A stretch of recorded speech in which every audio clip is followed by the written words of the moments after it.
Everybody, this is from my favorite theater in the whole wide world, the Grand Lake Theater, 3200 Grand Avenue, Oakland.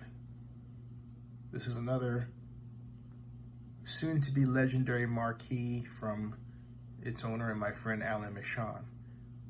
Never forget that the tragedy of Afghanistan and Iraq is the legacy of war criminals Bush and Cheney, and he's referring to George W. Bush as president and Dick Cheney, his Secretary of State. And he is also referring to our decision to basically get out of Afghanistan altogether, and in something like 20 years of occupation there? Yeah, 20 years of occupation there. And so Alan has posted this. Well, he doesn't want people to forget. In order to understand, you have to do is go to Google and type Afghanistan, Iraq, war criminals. And I mean, that's all you have to do. You don't have to type any other names than that, because it'll give you the history. And in fact, I actually did that. Afghanistan, Iraq, war criminals. What I got, among other things, is a pretty interesting piece by a guy named Robert Higgs. This is in 2004. Has the United States government committed war crimes in Afghanistan and Iraq?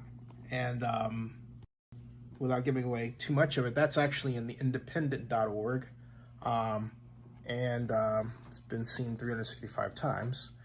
But it goes on to say that it goes on to list the acts that the United States has said that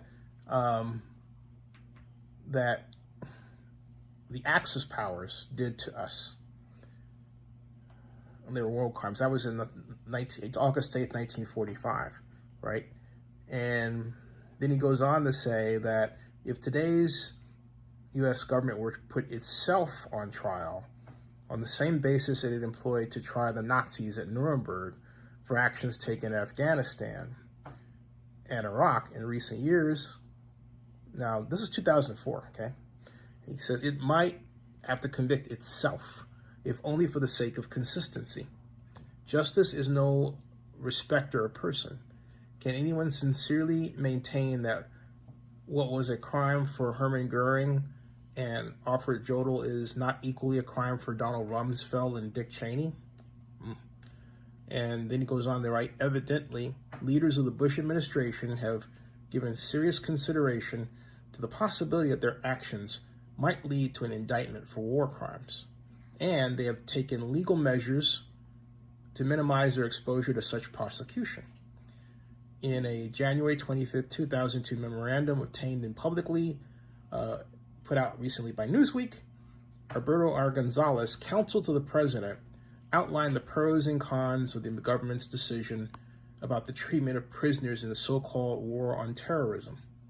Gonzalez agreed with President George W. Bush that because the war against terrorism is a new kind of war, the Geneva Convention 3 on the treatment of prisoners of war need not be heeded. I mean, okay, blah, blah, blah, blah, blah, blah. What did we do wrong? Well, basically, we destabilized a couple of countries under the idea that they both had weapons of mass destruction. We did that in Iraq. We went to Iraq looking for weapons of mass destruction. They were never there. And a document called the Downing Street Papers actually revealed that. And the Downing Street Papers, written by a British agent, and said that the United States was basically looking for a theory, a policy to fit an idea. In other words, they had an idea, but they really didn't have a policy. They didn't have a way of making that idea real. The idea was, hey, there are weapons of mass destruction, but they didn't have any weapons of mass destruction to show. There was no evidence. Nothing pointed to the assertions. So they basically made up the idea that they were there, and we went into Iraq thinking that they were there, or telling other people that they were there, and they were never there. Meanwhile, the person and organization that was responsible for 9/11 wasn't in Iraq at all, but Afghanistan. And you know what we're talking about now. That's Osama bin Laden and Al Qaeda. Instead, we went after and destabilized Iraq and mercilessly killed Saddam Hussein, who we had actually supported way back in 1979.